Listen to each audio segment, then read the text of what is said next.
All right. Okay, here we go. All right. Welcome back, everybody. We're here with the stream again. Yeah. We're starting up the streams back up. So, as always, first things first, we're gonna go ahead and do our intro. It's gonna be a little rocky in the beginning with all this stuff. So, give us a try. Give us a shot. We did start these a while ago. And we put a stop to it. Yeah. Because our scheduling was it was hard to do lives. Mm-hmm. It was hard to do lives. It was a lot easier to do, how do you say, pre-recorded podcasts. Yeah. It was a lot easier because our scheduling, and we could make it in a room at a different day that wasn't a weekend and be able to get it done. Now that things are kind of shifting, we're moving some things around, making our time a little bit more available. Josh is getting a little bit more available as well. Yeah. Life is going. It's going to be nice. Yeah. I'm kind of looking forward to bringing this back. So before we get into our intro and start getting into the topics and all that stuff, just a little heads up, just a little reminder on how we're probably going to be doing this a little bit forward. We got movie reviews that are going to be coming out on Mondays from here on out. That's going to be a big change when it comes down to our podcast and the way that we're doing things in general. Our topical reviews will basically be weekly roundups, and those will be done on Saturdays, which is today. If you want to be part of the conversation, if you want to talk to us in real time, Saturdays is the day that you could be able to do that. We will be doing that. And the pre-recorded, edited up, slashed up, whatever we need to do to the episode will be put out Friday. So if you guys want to catch up on last week's episode and then also catch the new week episode at the same time, it's not too far apart. It feels like it's gonna fit us both, right, Josh? I would say so. It fits us both. Hopefully it fits you guys as well as out there. And if you're new here, hey, you guys are starting off on the right foot because you guys are going through we're going through a whole rework around just to make sure that we can get good content for you guys. Yep. And also be able to work with our daily lives as well. Tell them. But yeah, I'm ready to get into this Yep, topic. let's go. Without further ado, I'm your host, JP. This is my co-host, Josh. Hey, everyone. And welcome back to another episode of the FilmBros podcast. Yes, sir. Okay, so here we go. First topic of the day. Funny. It's hilarious. We're getting release dates for the sequel to Freaky Friday with Lindsay Lohan and Jamie Lee Curtis returning for the sequel. Yes, I know, Josh. We've talked about this. You're shaking your head. You have issues. It's crazy with this particular project. Let me take this streaming thing off real quick. Hold on. Where was it again? Sorry, I'm getting used to all this again. And then let's put our banner up there. There it is. Okay, so make sure you guys follow on all of our socials. They're right here. FilmBros Podcast. Listen to us anywhere as always. But like we're saying, Freakier Friday is gonna be getting an August 8th, 2025 release date. We do also have a Lilo and Stitch release date as well. Apparently, it's releasing the same weekend as Mission Impossible 8 in May 2025. So it's going to be a Lilo and Stitch. And Mission Impossible face-off? Mm-hmm. Who's coming out victorious, bro? Who's coming out victorious? Which one is it? Lilo and Stitch. I think Lilo and Stitch might take that. Over Mission Impossible 8? Yeah. I think the last one kind of hurt people, I would say. But not too bad. No. People hiccup. Well, the fans, hardcore fans, and Tom Cruise will push for it. I won't lie to you. I'll push him off a plane for it. But that's what I'm saying. That last one was kind of rocky ground. I feel like Tom would jump out of a plane for it. He would. He has. Yeah. Lilo and Stitch, although it's one of the Disney live action remakes, I don't know. I think this one's a timeless one, so it could do very well in live action, especially with the animation. Like, I'll play the little animation clip that they have right here. It's really good. Hold on. La Crista! Yeah, exactly. The Stitch looks great. Yeah, that looks pretty fire. I mean, It does look good. I can't even deny it. My thing is, here's my thing, right? It's still, I mean, yeah, nostalgia might play a factor in the Lilo and Stitch.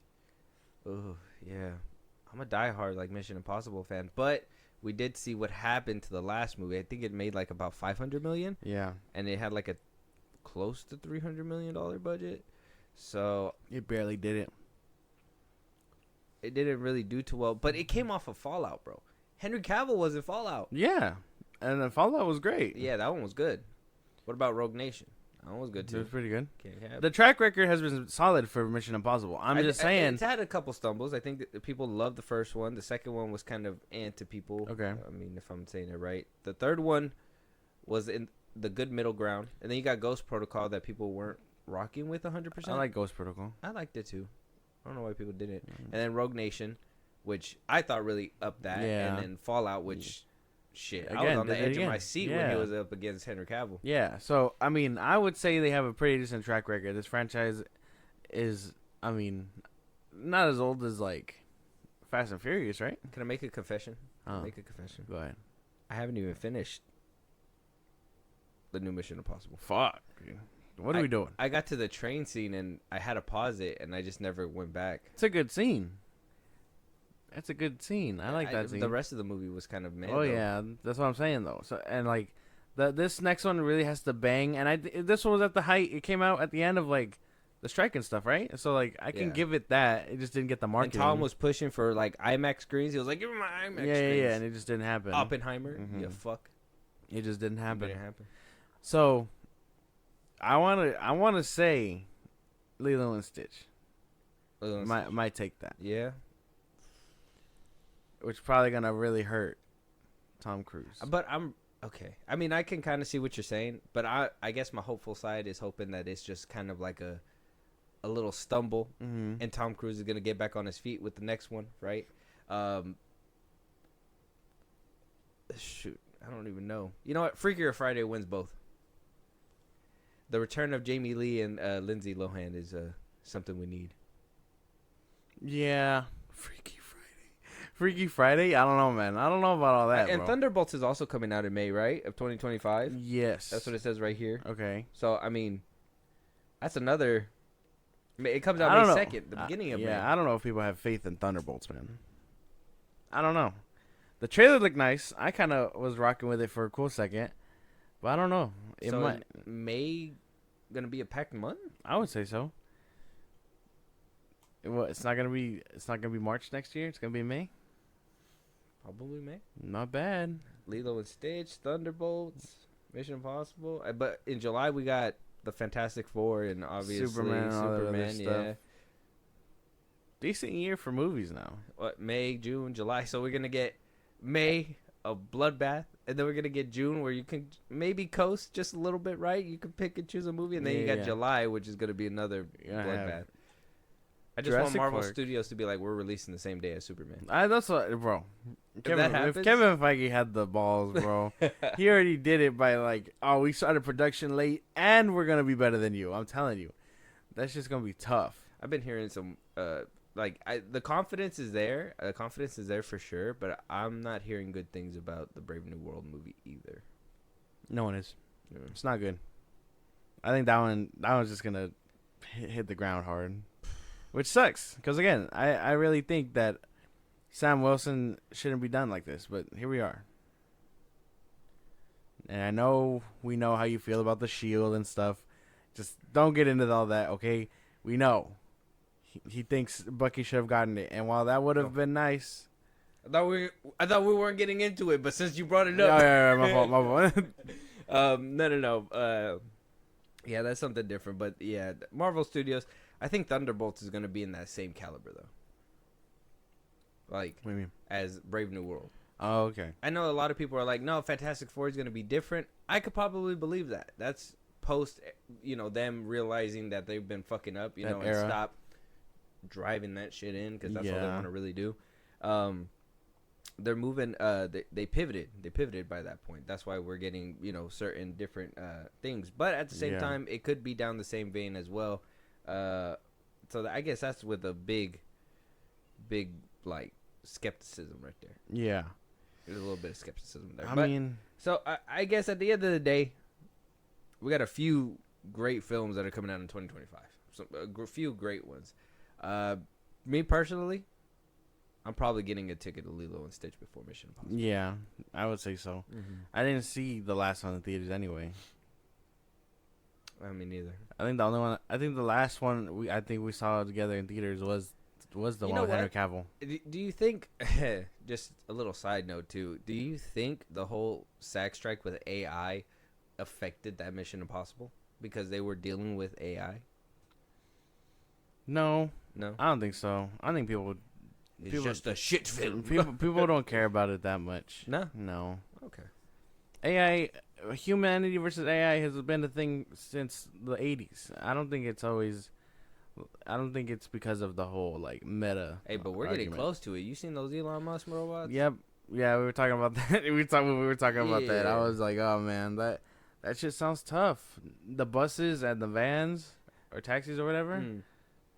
Tough shit, man. I think I seen a meme where it was like Elon Musk when Trump doesn't get elected or whatever, and then they all turn into iRobot with the red lights or whatever. Yeah. I was like, damn. I was like, at the flip of a switch. But let us know out there what you guys think. Lilo and Stitch or Mission Impossible 8. We got a few films coming out in 2025. We also have Freakier Friday. Let us know if you guys are excited for that. Mm-hmm. Thunderbolts, Brave New World as well. Those are a couple films that are coming out in 2025 that a lot of people are still skeptical on. I think Thunderbolts are getting just a little bit more love, where Brave New World is not really getting that much love. We got a lot of films coming out next year. Let us know you guys' thoughts. And moving on, we got the redemption arc of Rachel Zegler, or some more gaslighting, some more gaslighting. Okay. We got a whole article. We're probably gonna go through half of it because the other half is her talking about her whole role in Romeo and Juliet, the Broadway musical that she got hired for. They do go into the whole conflict with what Melissa Barrera was talking about, Pakistan and all that stuff. They do kind of say that that's why they kind of feel Gal Gadot and Rachel Zegler aren't seeing eye to eye, because they see that conflict in a different light or whatever. So I don't know. Rachel Zegler looks like she's coming back into the light slowly. I've been seeing some more videos of her with Variety doing the actors on actors. Obviously she's trying to revamp and come back as I guess a little bit more spotless than what she is. But let's just say she started a trend, or an even bigger trend, when it comes to these like Hollywood superstars, right? Yeah. I mean, we already have the activists that speak out and do their job well, but keep their mouth shut, but speak out about important conflicts. And then you have others like Rachel Zegler, Zachary Levi, and recently somebody else that I was thinking about him right now too. Who was that other person? There was somebody recently that we were thinking about too. Oh, Jenna Ortega. She started kind of bringing herself out in that light a little bit as well, like where it's like entitled, but also,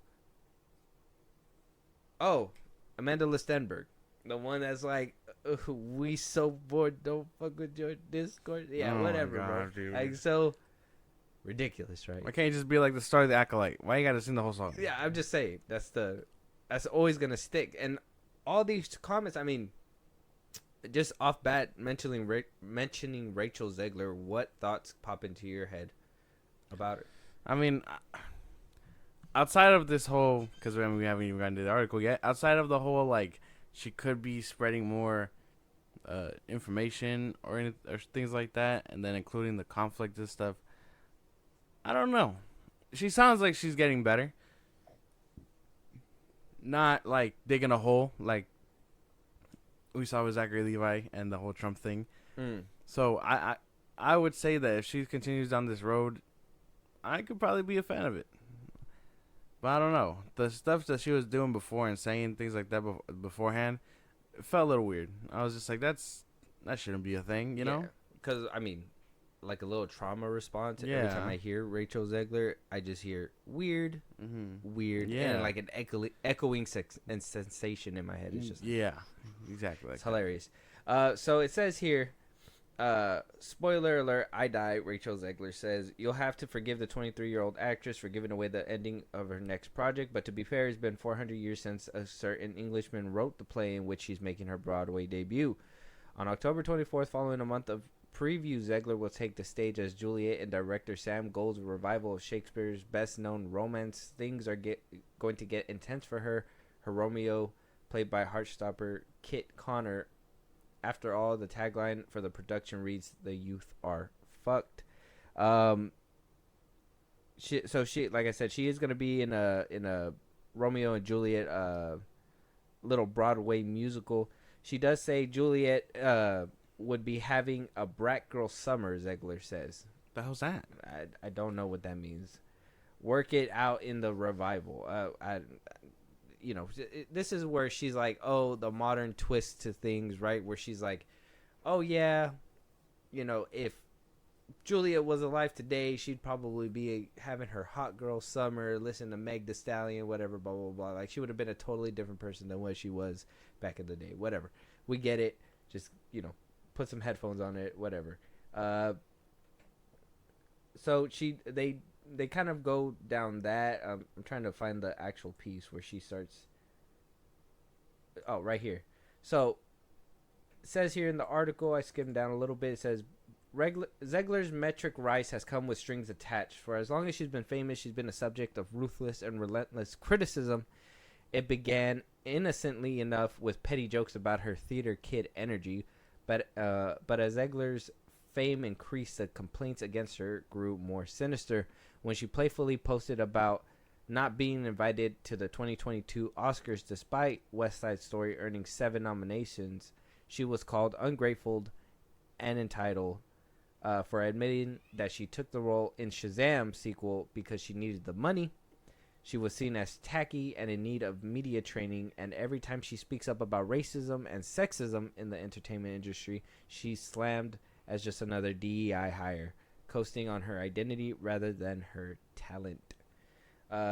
She's trying for a sense of humor about the vitriol. Someone should kill you, an ex-user wrote in August. Fun fact,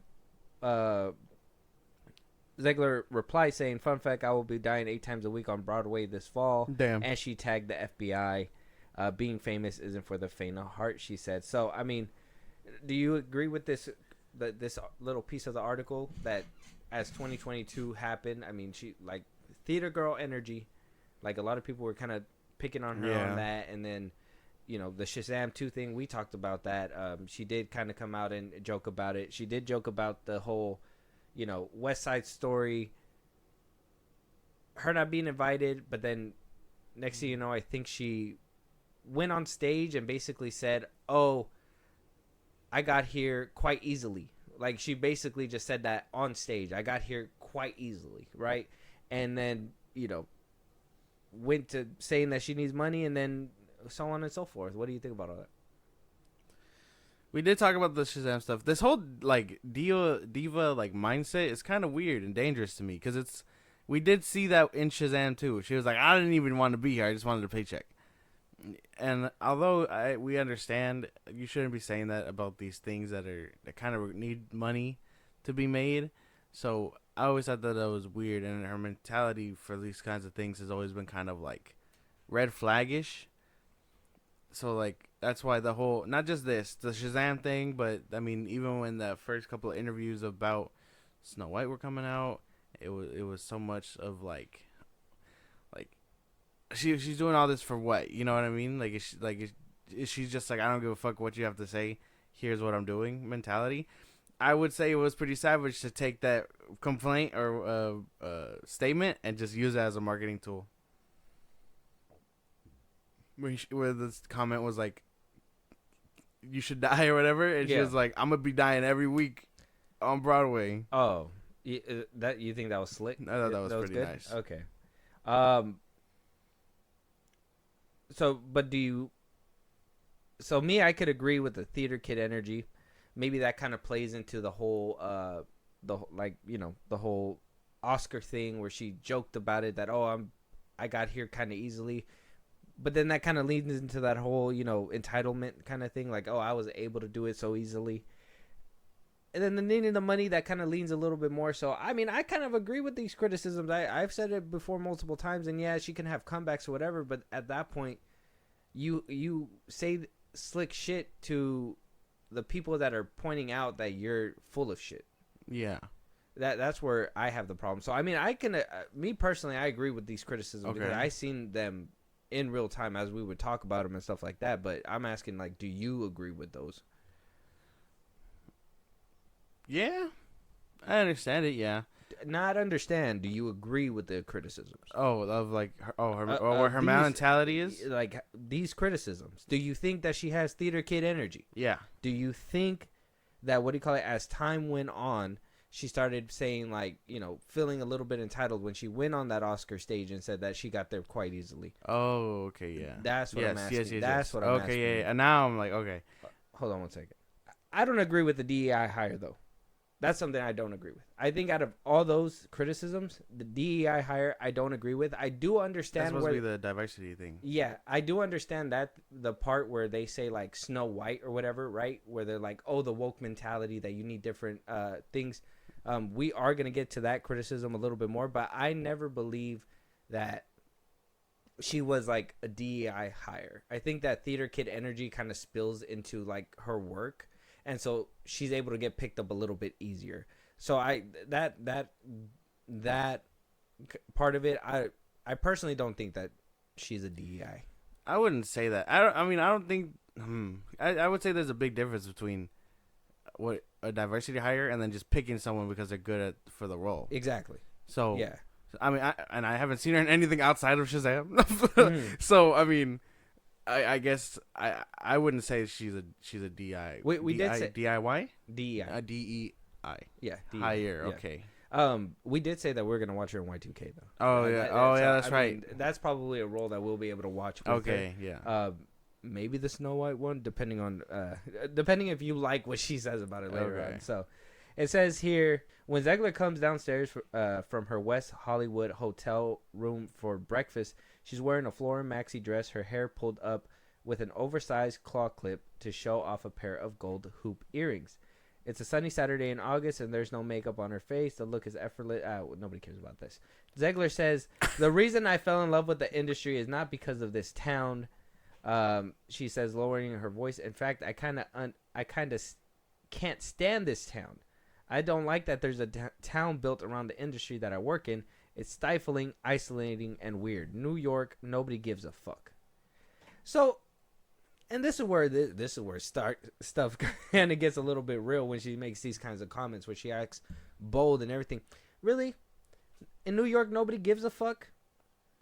You gave a fuck when people were slamming the shit out of Snow White. That's why you're making this reinventation, right? Like, you're basically changing your whole look. Yeah. That's a gaslight in it. That's like saying Amanda Stenberg didn't give a fuck. That's like saying Zachary Levi didn't give a fuck. They gave a fuck. They care. They obviously. Just show. I mean, I will give props to Zegler. When she went a little too far, she didn't make a music video or anything. She kind of just took a step back. Yeah. But she gives a fuck. She gives. Yeah, no, I'm pretty sure. they all do.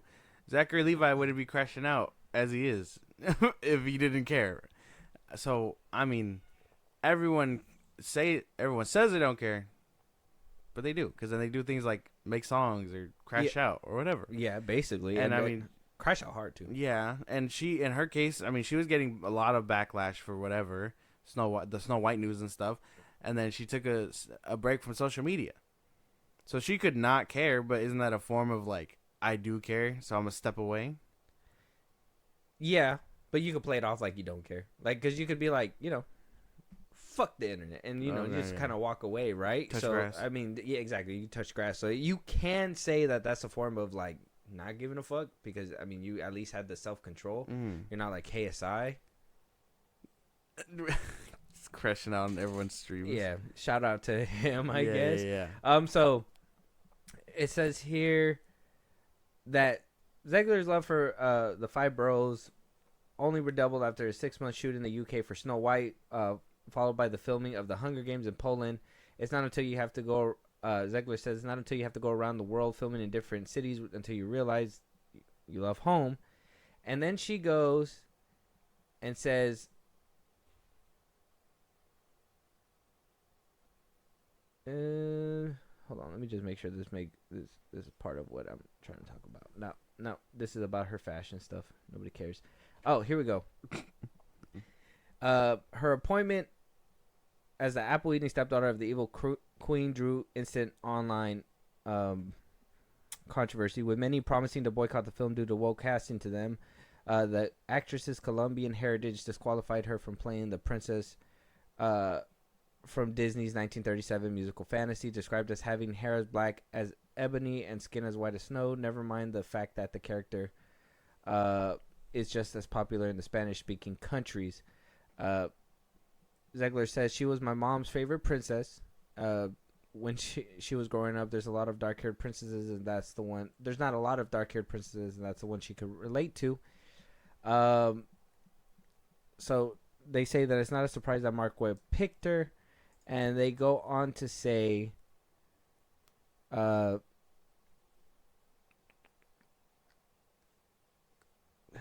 that's background stuff. Trying to. Here we go. This is where she talks about the Snow White, and this is where she feels some people feel like the gaslighting is kind of beginning. Okay. As well as the line about skin as white as snow, Zegler reveals that the new film has a new origin story for that name. It fell back.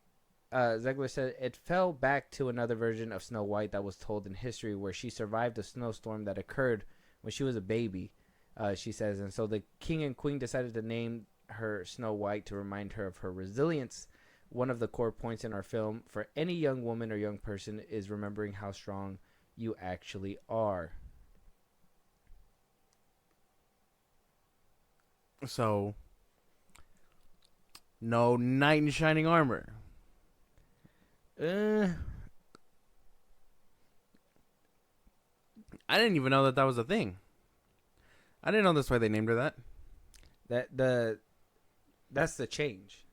Snow White. Snow White is the skin as white as snow. Her hair is supposed to be brown, but her skin is supposed to be white as snow.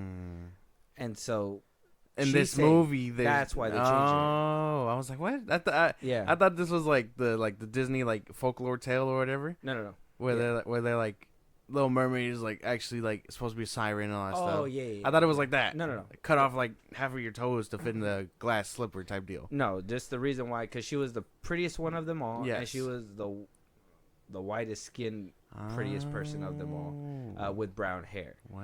So she was a white brunette. Basically. Okay, so now they're changing just the story up to fit her. Okay. Yeah. Understandable. Mm-hmm. And then it says, so she recalls the hate, saying, in all honesty, it made me sad that it was taken in such a way, because I believe that women can do anything, but I also believe that they can do everything. What she meant to convey was that Snow White wants romance, but has other goals too. I would never want to box someone in and say, if you want love, then you can't work, or if you want to work, then you can't have a family. It's not true. It's never been true. It can be very upsetting when things get taken out of context or jokes don't land. The love story is very integral. A lot of people wrote that we weren't doing the storyline anymore. We were always doing that, and it just wasn't what we were talking about on that day. Really? Because I remember right in the video. Yeah. You brought it up. Mm-hmm. You said, oh, actually, we can cut out his whole parts, and the movie would not change. Yeah. You said that. Yes. You brought it up, and if it was a joke, you could have easily said, no, but we love him, and we wouldn't do that because we want to stay true to the story that is Snow White and love and whatever, blah, blah, blah. You follow up the joke with clarification to make sure that people don't take it out of context that way. But you She phrased it like that. You phrased it like that, and then And you it- left it alone. And then yeah. Gal Gadot looked at you like, hell yeah. Yeah. I don't think. Yeah, no. Clearly, that's. I think they both bounced off each other, right? Well, Wasn't she like, she's not gonna be saved by the prince, and Yeah, then Gal yeah. Gadot was like, yeah, she doesn't need to be saved by no man or whatever. Yeah, something like that. Yeah. So, kind of a lie there, because we clearly saw what we heard what she said. We've talked about it numerous times. I wonder why she's. I mean, obviously, this is like an apology to her, almost. Mhm. She's reinventing. If you want to come see my movie, I got to rephrase about the things that may have been taken out of context. But that's So, gaslighting. obviously, yeah, because we that- saw that. We saw what she said. Mm-hmm. And now she's just like, well, that's not what I meant. And it's like, no, we knew what you meant. Mm-hmm. You had the whole movie had to go through rewrites and rescriptures and, just dwarves being added and all that stuff for you to come back and be like, no. There's still romance in here. Because if you would have been like, oh, we're just taking the story and just modernizing it, giving her something more motivation other than love and stuff. It would have been different. Yeah, you would have probably had people rally behind you a little bit more. Yeah. But that's not what you said. She's not going to be saved by the prince. Yeah. And we're not going to, this movie wasn't made in 1907. Evidently so. You remember that shit? You remember that shit? She said it exactly like that. You know what you were trying to imply? That back in the day, women couldn't do shit. So now I'm a modern woman, so I could do shit now. Basically. It's like, ain't nobody brought that up but you, girl, on the red carpet. Yeah. My man's asked you about the changes that you might do for the film. Ain't nobody said, hey, man, what are you doing for women in this film? Like, nobody just got said a little that. bit more ambitious. Exactly. So then she goes down a little bit more, saying right here, Zegler's not surprised by people's willful misunderstandings of her comments. It's par of the course for an outspoken young woman in the public eye. Zegler says, I've watched women get torn down my whole life, my whole career. Oh, my fucking God. I hate these comments. Okay, she keeps going. She says, we'll watch it in the election that's upcoming. We're going to witness that for a long time, I fear. Sometimes I can feel like we're going back. It certainly felt that way when that was happening.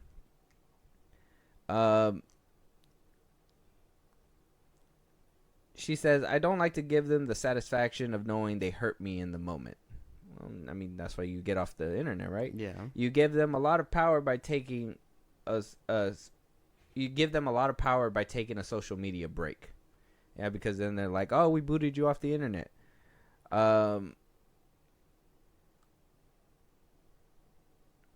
So she did it. I mean, she did go and she did take a break, but a brief break. But then she would only post to promote her upcoming stuff, and even I'll pull up her Twitter right now because she doesn't post a lot. She only posts for like certain things. Yeah. Her last post was August 9th.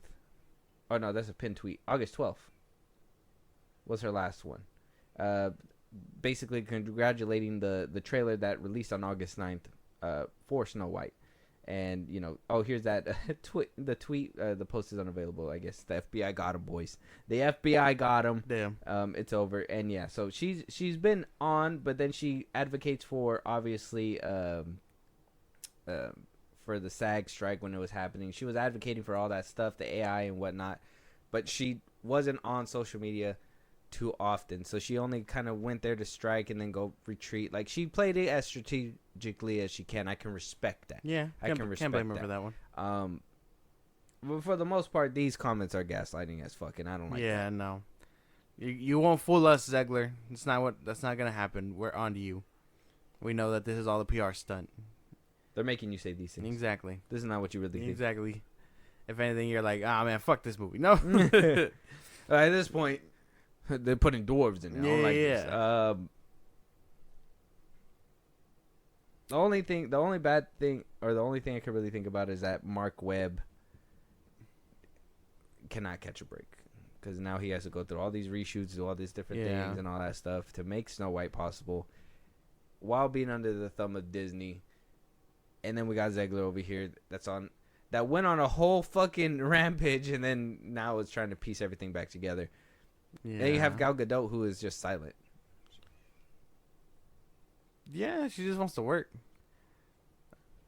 She's been getting dragged quite a bit for a while, so I think she just wants to do her work. Whether it's good or bad is up to you, though. I don't know. Yeah, I mean, what work? She had a baby. I don't know. Are we forgiving Zegler on this apology, George? I don't even know she had a baby. No. No. No. You see through the facade? I do. Me too. We see through your shit, Zegler. You won't fool us. Yeah. Zegler. Yeah. I would say that I think if she just has to continue this route of being like, I'm sorry about the things I said. I really meant this. And in which case, I think she can end up on our good side once again, but not like this. Not through gaslighting and lying to us. Yeah. If she would, I would have took it a little bit different if like she would have been like, hey, like, you know, I did make those comments. And there were bad jokes. There were poor jokes. Yeah. And then chose to explain. Now, the way the comments make it sound is like we took it out of context. That we... She said it like that. I'll pull up the damn video. I know what you said it like. You said it like, look at these motherfuckers, they fucking with me. Like, yeah. You know what I mean? So, I don't know. Let us know what you guys think, though. Let us know what you guys think about her comments. She is on her apology tour right now. She's doing what she can in order to save face, sell tickets for Disney, because like I said before, when she started putting out these videos, I mean, she even has one on her Twitter clipped out where she comes back and actually speaks correctly at the D23 and actually makes sure that she watches what she says. She really, you could tell from her 2023 D23 appearance to her 2024 appearance, some PR training happened. You know what I mean? There was a lot of Zegler, don't say things like this, don't do this, and you know, Mickey was there personally to make sure, and he was like, watch it, buddy. Basically, yeah. Get out there. Oh. Yeah. Let us know what you guys think, though. Are you on board with us? Or you think that, you know, are you on the side of Zegler? Are you on the Zegler side? Yeah. Let us know. Moving on, though, Shazam 2-star Zachary Levi is spiraling. We did talk about him, you know, choosing his political side. Yes. Right? He chose a political side. He decided to go a certain way, and that's fine. You know, we don't get political around here. The funny thing is that he's been crashing out ever since Shazam 2. He's been the crash dummy of the year for sure, of last year, and you know, he's been kind of quiet this year until he started popping up here and there making little comments. Now, a source telling The Hollywood Reporter, saying the reason for his spiral is because Levi was very upset that his dream role of playing Shazam didn't put him on equal footing with fellow DCU star Dwayne "The Rock" Johnson or the Marvel Cinematic Universe's Chris Evans, because he played Captain America. Yeah. Dwayne played Black Adam and countless other characters. When he was cast as Shazam, it was literally his dream. He thought that it was his ticket to being The Rock or Chris Evans, but it didn't happen for him, and he's bitter about that, the sources said. What the fuck?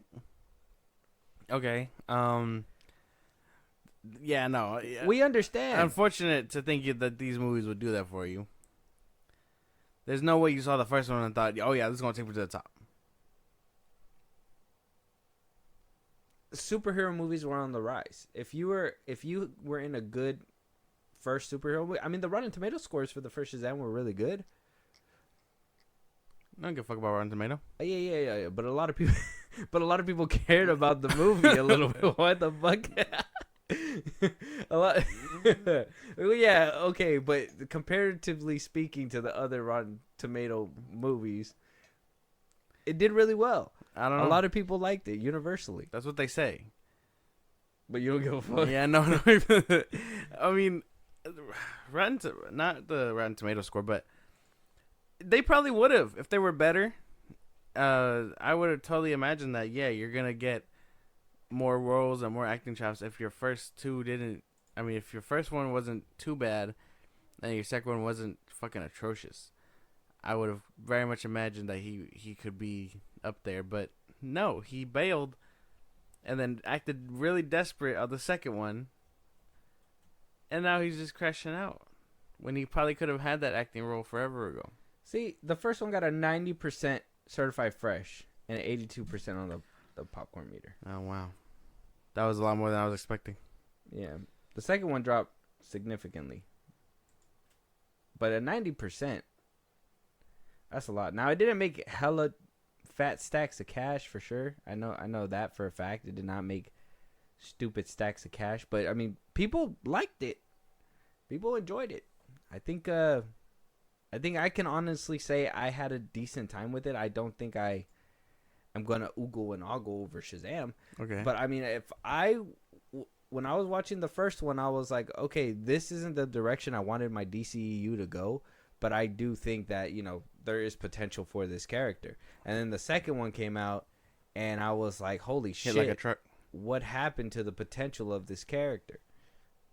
Out the window. That's where it went. It just, it flew so fast. Yeah. I couldn't even see it coming. Or going, anyway.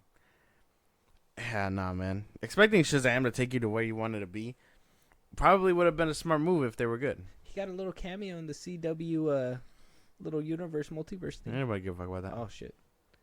I don't even think they showed his face. No, they don't. No. Yeah. Sorry, Zachary Levi. You're the only one that is crashing out really bad. You need to get a PR team and have them fix your shit for you. You think it just killed his ego when The Rock just refused to be in his movie? Probably. Yeah. He was just like, I'm gonna be as big as these guys. Let me put The Rock in here just so we can, mingle with each other. And The Rock was like, fuck no, bro. Don't ever ask for that shit again. Basically. I mean, The Rock wanting nothing to do with him, basically little broing him and being like, yeah, nah, man, we're not even in the same league. It makes sense to me. And it probably hurt Shazam, Zachary Levi's ego, not Shazam's ego. But yeah. Shazam's ego. I meant to say Zachary Levi's ego. There's not really much to say outside of I mean, he could still make a comeback in the MCU too. He could try. I mean, they could redeem him somehow. He played a random character that died in what, Ragnarok?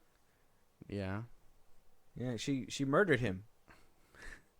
I don't remember that movie like that. Oh, I remember Carl Urban. It's because I think one of you remember Thor had his friends. Mm-hmm. One of his friends didn't come back to play the character, so Zachary Levi filled in for him.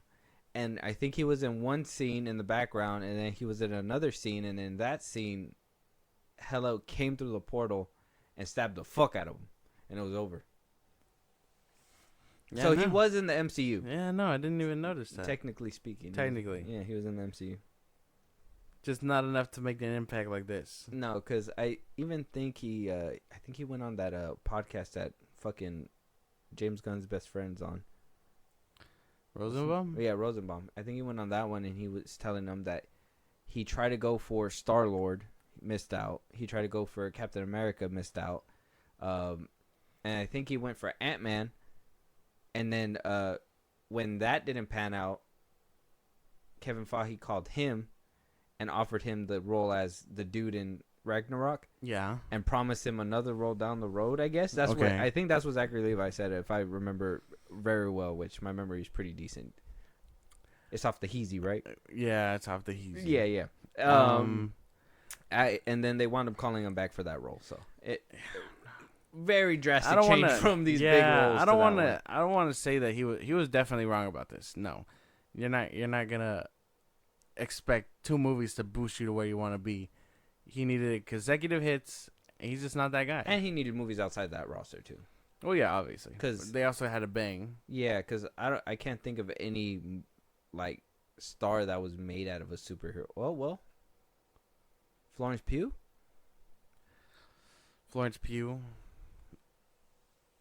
Just about anyone who's worked in America the MCU. Chavez, she doesn't have a career. No, she's doing Dancing with the Stars. Holy fuck. Yeah, what's her name? Zolo Chavez. I don't know her real fucking name. I try to guess. I don't know. Oh, Xochitl Gomez. Oh, there you go. Yeah, there you go. Good shit. Yeah. Okay. I felt like I seen her on TikTok at one point. Yeah. There's that one. She doesn't have a career. I mean, RDJ had a career before. ScarJo had a career before. Chris Evans had a career. I mean, I think Chris Pratt. I don't think he had a career before Star-Lord. I think Star-Lord made him a career. He was on TV. Oh, Parks and Recreation. Yeah, he was on TV. Mm-hmm. He started out on television, so it's not too bad. The MCU and all that stuff can make wonders. After a few good movies, they were on a few good movies. But DC was on a. They were on a falling slope, man, and Shazam just got caught in the mix.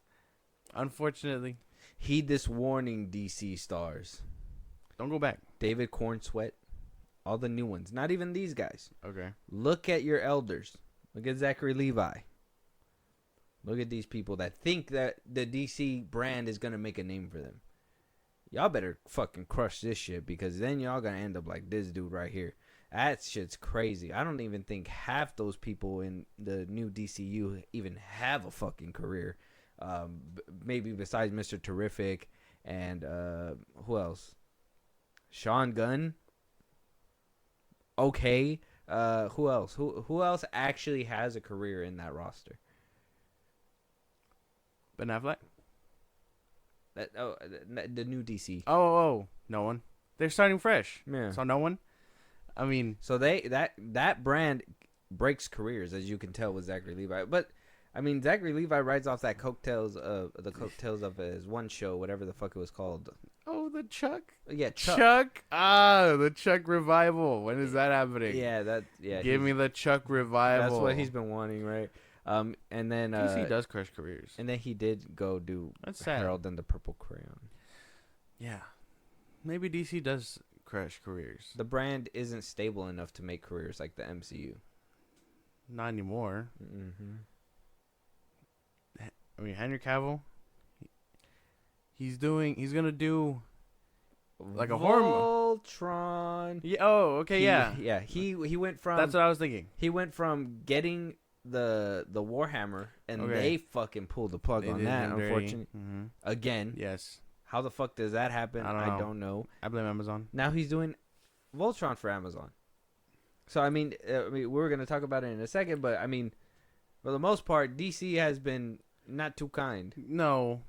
Ben Affleck hasn't but he had a career. He did. He had a career. He did. And he's doing movies with his best friend now. Yeah, any of the production company. That's fine. I'm okay with that. He directs and stuff. You saw that skit where he brought out Matt Damon in his fucking chest? No. In a jacket? No. On Jimmy Kimmel? No, I didn't see that. That was crazy.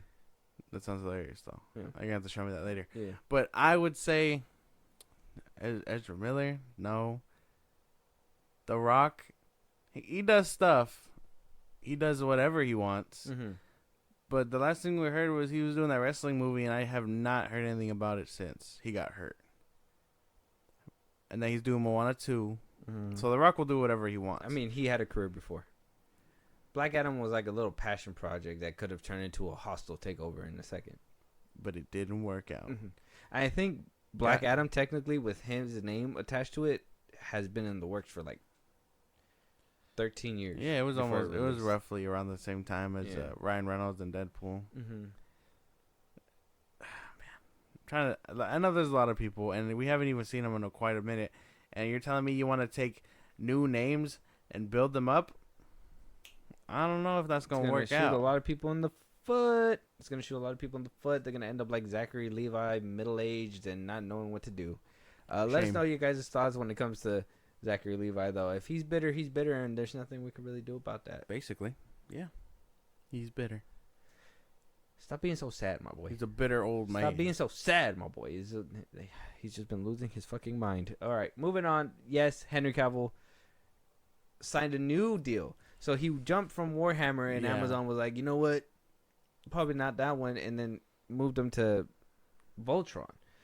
He's set to star, so that's good. He's still getting the star role. Script's going to be wrote by Ellen Shannon.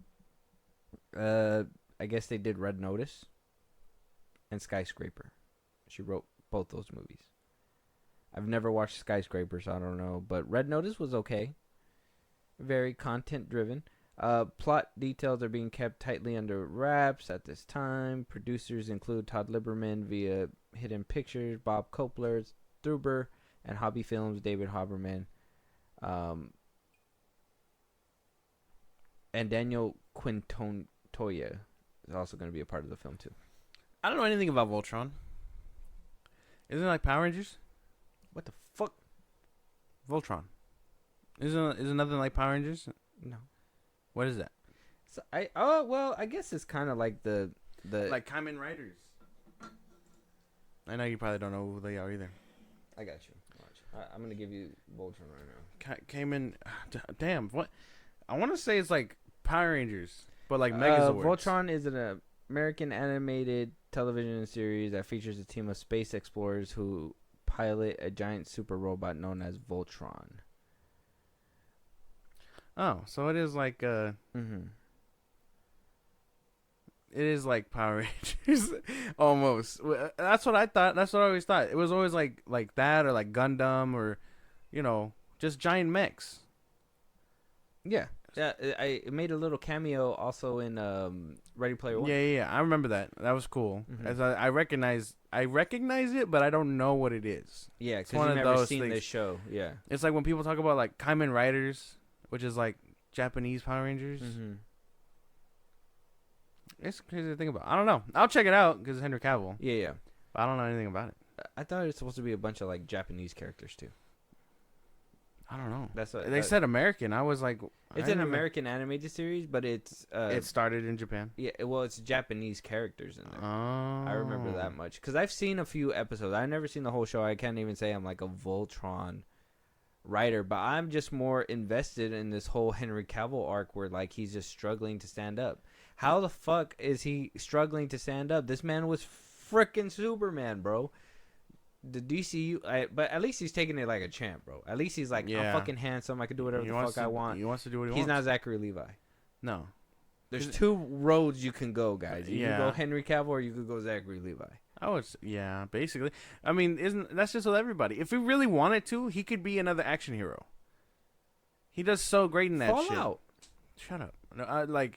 No, not like Fallout, but like he did really good. Think about it. He did really good in Ungentlemanly Warfare. Oh yeah, he like did. If he did more shit like that, he'd be in his bag. Yeah. And I understand he wants to do this nerdy stuff, which is cool.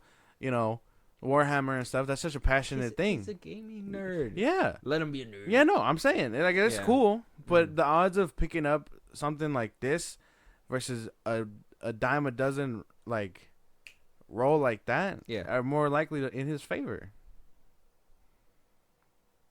Yeah. But I understand that this is like a nerd in him that wants to do it, which is cool. Because he wants to play the characters that he wants. Yeah, I understand that. He's not very much like... But then when he does take other roles, it's like, I mean, they're not hitting with the audience either. That's the problem. It's because people on their taste, man. Yeah. It's people on their taste. And Gentlemanly Warfare was great. That shit was really good. You can't even... I wasn't even expecting it to be that great, and it was great. Yeah, that shit was really good. But, I mean, I love Henry Cavill. I'm going to watch this. I'm going to watch whatever this is.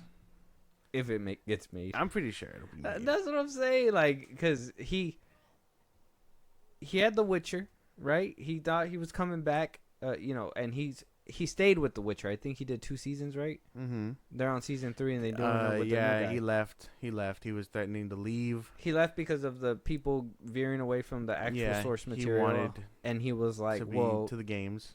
And then he was going to come back as Superman, supposedly. So he was probably like... And then he was fired as Superman. Got done under, got Warhammer. Warhammer was in development. Got dismissed. And now it's Voltron. With the same studio, too, by the way. That's what I'm saying. I wonder why Warhammer didn't make it.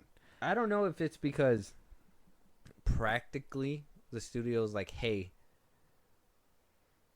Warhammer is going to be like...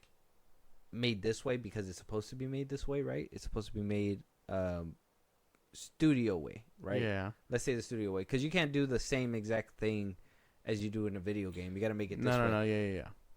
If that contradicts with what the story is happening within the video game, and Henry Cavill's like, no, I played the game. That's not the way the game goes. I want it to go this way. and he has equal say, and they're just like this, and they're like, well, then we can't make it because you want it this way, we want it that way, and we don't want to lose you, so we're gonna go somewhere else. If that's the trouble that he's having, he got to let it go sometimes. I would say so. Like, he should build up a bit, get his own production company, and then he could just start making whatever he wants. That would be my go-to. I know a lot of actors. I know that's like every actor's go-to. The Rock chose to do that kind of move and stuff, and like he stars in it. He stars in everything he's in. But like, sometimes you don't have to star in everything you're in. You know, you could just make it. Have someone else do your vision. Mm-hmm. And if they try to give you notes, just be like, whoa. You played the game? You know what you're talking about? If not, shut up.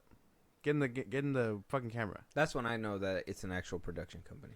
And you not just being like, I have notes about what my character is doing because it's not accurate. And then there was a producer and someone else above him will be like, no, we don't really give a fuck. It's like a title. It's like when a rapper goes off and makes their own label. Yeah. I put quotations there. Yeah. They still got a upper management. They still got like actual streamers that they got to go through. They got all these things and blah blah blah. Yeah, but I would imagine in a movie capacity, it's a little different because I mean, people can go up to him with scripts and stuff, and if he's like, he can just make it and tweak it himself. If you have a production company and you have a producer tag, then you have a team that's gonna help you do that. But if you're just an actor, you're basically alone, and that's right. And then you're considered a diva. Yeah, he needs to do good shit.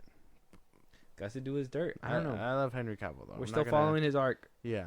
In the time that he's been Superman, we've seen him in The Witcher, and a Gentlemanly Warfare and Fallout, I think. Yeah. Yeah. Well, he was Sherlock. Oh, he was Sherlock in the Enola Holmes movies. 4 roles? 4. Since Batman v Superman in 2016? Since Zack Snyder's Justice League, yeah. Zack Snyder's Justice League in 2021. But that was technically made all the way back in 2017. Yeah. It's 2024. So let's say 2017 to 2024. How many years is that? 18, 19, 21, 2, 3, 4. That's 7 years. We've seen him in about 5 roles. More or less, yeah. Is that good? Is that a good amount? I would say so. He was doing a lot. He was doing TV, and then I mean, TV shows take a while. Yeah. And then he ended up leaving because of Superman, and then he was fired as Superman. Like 4 or 5 roles. Yeah. I don't know. Shit's crazy. Shit's crazy, bro. I don't know. Henry Cavill. If Superman can't even be a movie star, bro, I don't know what else can, bro. I don't know. Let us know what you guys think, though. This is interesting shit, bro. Henry Cavill's going through his weird bumpy arc right now. Spider-Man 4 rumors. A lot of different kind of rumors coming out now. Obviously, we do know Destin Daniel Cretton, the man who made Shang-Chi, and is in the works to make Shang-Chi 2, is also going to go ahead and do Spider-Man 4. It's going to be great. Tom Holland's supposed to return. Apparently, we got some more rumors, and dude, there's some rumors that are just going all over the place and not sticking to anywhere. So we're gonna try to talk about these rumors, but like we always say, when it comes to these kind of rumors, take it with a grain of salt. Take it with the fucking grainiest of salt, because who knows? I literally saw something with like supposedly Mr. Negative is gonna be there. I'm like, bro, they just did that in the PS5. They're not gonna do it again, bro. It's just not the time. I mean, unless Destin Daniel Cretton is very, like, adamant about it. I guess. Maybe. Who knows? So, they got some, I guess, plot details, some rumors. This is also coming from My Time to Shine Hello, apparently. So, people are claiming that. That's kind of scary as well. Yeah, that's weird. So, apparently, Michael Keaton will return as Vulture. How's that gonna happen? Who knows? We saw him last in Morbius, right? We got the tweet right here too. Cameo Morbius. Vulture could be returning. They're saying other villains as well. Some of them even considering Doctor Doom in a cameo appearance or so. Zendaya will return for Spider-Man 4. Okay. They're also casting a second female lead. And let me see what the whole tweet says. It says, I hear Zendaya will be back for Spider-Man 4. film from June until August, then move to Dune 3. The movie will have a second female lead. It is unclear who she is. They're casting a new group of classmates for Peter and 2 new villains. Also, Michael Keaton is coming back as the Vulture. And then a second villain? Oh. Morbius? We did talk about the fact that, you know, they're going more cosmic level or more Avengers level threat for Spider-Man 4 instead of doing that street grounded feeling. I think in our last episode, too, we did talk about that we could potentially see Spider-Man and Tom Hardy's Venom going at it. Yes. And then also that they could possibly be teaming up and fighting symbiotes in Spider-Man 4. Yeah. What are we making of all this? Where does Vulture come into play? Are these scoops reliable? Is this just noodles being thrown at the wall? Yeah, it's all nonsense to me, man. How the fuck would Vulture get back? That's 1. 2, I don't think MJ should come back so early. I think they should play it out to where he meets like Gwen or something like that. College arc would be nice, but I don't think he should meet MJ again so soon. But I know that Zendaya is like a big draw, so of course they're gonna bring her back. I thought she would have been in her what is it? What's that? Euphoria. No. Black Cat, if that's a potential second female interest, all right, cool. You know, it is what it is. I don't know how he'd get the symbiote. I don't know how he'd fight Eddie Brock's Venom. I think all these things kind of just they basically scream reaching to me. They scream reaching. Yes. That Mr. Negative thing too. Reach. Oh yeah. Fuck. Mean reach. Dude, people are so like creatively bankrupt because they're like, who's the Spider-Man villain we haven't seen? Oh, we haven't seen live action. Oh, Mr. Negative. Yeah, we saw Mr. Negative in the game. Yeah, but imagine live action. I don't need to. I fought him already. Yeah. In the game. There's nothing more that you could show me outside of like. I mean, no, you could show more. I mean, there is more potential for Mr. Negative, but I don't think so. When you see him so soon, it's just very it'll draw too much comparison, right? Like you see him so soon, it'll be like, oh, they did him better in the game. Oh, they did him better in the movie. Oh, this was better in the game. Oh, this was better. You want to give it some time to breathe, and then give your own interpretation later. Give me Scorpion, goddammit. Scorpion, he's right there. Get the same guy to play him. He is right there. Scorpion. He's been there. The Chameleon, that would be cool. Hobgoblin, also pretty fucking cool. You know what? What if he's just so fucked up by the fact that he was so sure that Adrian Toomes knew who Spider-Man was, and he was just like, wow, he didn't know. Goes back to his cell, and he's just like, you remember the post-credit scene? Yeah. He was like, I hear you know who Spider-Man is, and then he's like, if I knew who he was, he'd be dead already. And then Scorpion just walked away like, fuck, bro. He fucked my head up for life. Yeah. And he went into the cell. He's like, damn. He probably would have killed him. Yeah. Yeah. Just criminals chopping it up. Yeah, exactly. What are you in for? Spider-Man got my ass. He hit me with that 1-2 combo. Better than, Paul down the hall. Homie got punched by the Hulk. He could not have any more bad day of a week than being an Avengers level villain. Yeah, no. But all these rumors, dude, like, I know we get rumors all the fucking time about movies and all these kinds of things. The ones for Spider-Man always sound like unrealistic. You know? Because he's not real. Just kidding. What a way to fucking shut shit down. What the fuck? Way to just stop everything in its tracks. I would have been like, what? What do you mean by that? Like he's not a real motherfucker? What do you mean? No, it's it's because with Spider-Man, I think he's been around for so long. Like, think about it. He's been around for so long, so many adaptations already. We already got 4 if you count the Japanese version or whatever. Different iterations, probably even more, right? And obviously animated and whatever. All types of yes, yeah. All types of cartoons. So we've seen them all the time. Like we've seen we got a fucking Spider-Verse movie where it's just bringing them all together. I think that's just the point. Is that No Way Home had nowhere else to go. That's what they should have called it. Nowhere else to go. Damn. Cul-de-sac. Creatively bankrupt. Yeah, exactly. Like you have to go back to what you had because there's nothing. Where else can you go? So like Sony already knows that. So they're gonna milk whatever is giving them money. They saw No Way Home gave them that, so that's what they're gonna do. And so these fans are gonna speculate all this different shit when they know themselves that half these villains can't even make it into live action. El Muerto, bro, why? The wheel, Half the wall. This is what I mean though. Like half these fools could possibly be like opening scene villains. Like you could just put them in the opening scene. People would be like, "Look at that! I like that. I've seen that. I've seen him in the comic book before. He's a little niche villain, little cameo kind of thing." And then move on. God, do the Enforcers. That'd be cool. Yeah, and it could be like I said. Why don't we get those scenes where like it's just opening and you see the superhero doing some superhero shit like he's supposed to, and then the story and then you goes get to the next point. Yeah.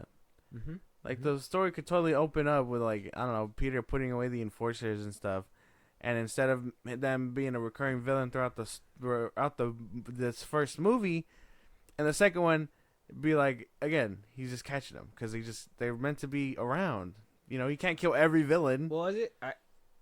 I think I think I'm pulling it straight from, what is it? Into the Spider-Verse. Yeah, Beyond the Spider-Verse. They did a beautiful thing. They did something smart. They created a villain without creating a villain, right? Like they basically showed you the makings of a villain in the background and then brought him into across the Spider-Verse and made him this big villain that he's going to be in the third one.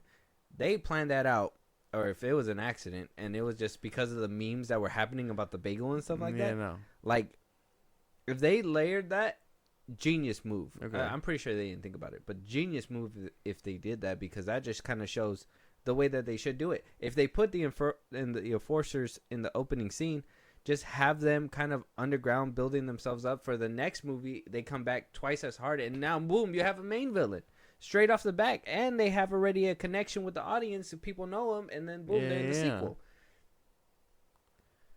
Can you hire me? Like, I would love to see. Putting in my application tonight. Like it feels like, and even then, I know they try to hire these people who think they really love their stuff, but I would feel a lot of these, business heads don't know shit about what they're doing. They're like, we gotta think of the next big thing for the money, and it's like that's cool, but also, where's the substance at? Mm-hmm. Like Hammerhead, I would love to see him fight Hammerhead. I know we're getting Rhino, but I'd love to see him fight a Rhino, even if it's like a mechanized Rhino. Hobgoblin, Kingpin. People are obviously asking for Kingpin. Hot take: I like TASM 2's Rhino. Yeah, no, that's fine. I mean, it's not a big deal. Yeah, but some people hated it. I don't give a fuck about what they think. Yeah. But what do you call it? Like, people want to see him fight Kingpin. Throw Kingpin at his bitch ass. Like, that's what I'm saying. If only Marvel had the rights. Well, they say that. Well, what was it? What was the last thing we talked about? This? He's a Spider-Man villain technically. Yeah, but they try to do that. They try to give him a fucking lesser story, a grounded story with Kingpin, and kind of remember there was talks. I think we talked about this like last year, and it kind of just went under the rug. But there was like talks of like that I guess they were supposed to do Spider-Man 4 with Kingpin, basically setting him up and then putting him into the Daredevil show, like where he's basically the mayor already. After what happened with Echo, and he was supposed to be mayor throughout that series. Spider-Man takes him down, and then he goes into hiding, and then that's when Daredevil gets his chance with him. And then that's when supposedly you were gonna get that crossover between Spider-Man and Daredevil, which could still possibly happen probably in season 2. I don't know. I need them to get a little bit more creative than this. And if these leaks are false, the people making up these leaks got to be more creative too. Then, because this is fucking lame. This is a lame shit. Lame. So, are we giving it? Is this a debunk or is this a? I'm riding with this kind of debunk. Debunk. I'm not with this. Straight debunk. Nothing more, nothing less. Yeah, no, man, I can't. Straight trash, he says. Maybe it's just because I care about Spider-Man as like a whole, and I don't want anything less. But yeah, no, I wouldn't vibe with any of these ideas. You just say no to everything? Just say no? Yeah. I'm good? Yeah, no, I don't need, no. Okay. Zendaya, like I said, I think Zendaya coming back like immediately would be lazy as fuck. Oh, so you don't want her back either? Not anytime soon. So you want to see a Gwen Stacy? Yeah. Okay. Who would you want to see? Yeah. Don't ask me that. Oh. I couldn't tell you. That's not my job. I'm just here to provide the Whoa. the story. Why don't you want to give a good female counterpart to Tom Holland? What are you doing here? Somebody who would be good to the story. Okay. Who would be a good, like, side by side? Because I personally, I know they date in real life, but I don't see them. I don't think they look good together. Zendaya and Tom. Okay. I guess. I don't know what that means, but yeah. Yeah, I know every couple, but like, there's some that are like satisfying to see and be like, that makes sense. And then there's some in your head you're just like, that shouldn't happen. Yeah. You ever seen a tall girl with like a short man? Yeah. Like, whoa. Talk less of water. Yeah. No, I'm just kidding. I don't know. I mean, I do know. I just have the characters in my head. I don't know who could play them. It's not my job to do. I supply the story. I think Zendaya is taller than him too. Yeah, she is. Yeah. I think that's where my shit is. Height. Anyways, let us know what you guys think about this. Oh wait, I want to give a take. Okay. Sabrina Carpenter. You know what? Let me be realistic. I'm okay with that. Oh yeah. Yeah. Sydney Sweeney. No. Oh. She could be Black Cat if she wants. You're sick. Maybe. you might be right on the money with that. I don't even know.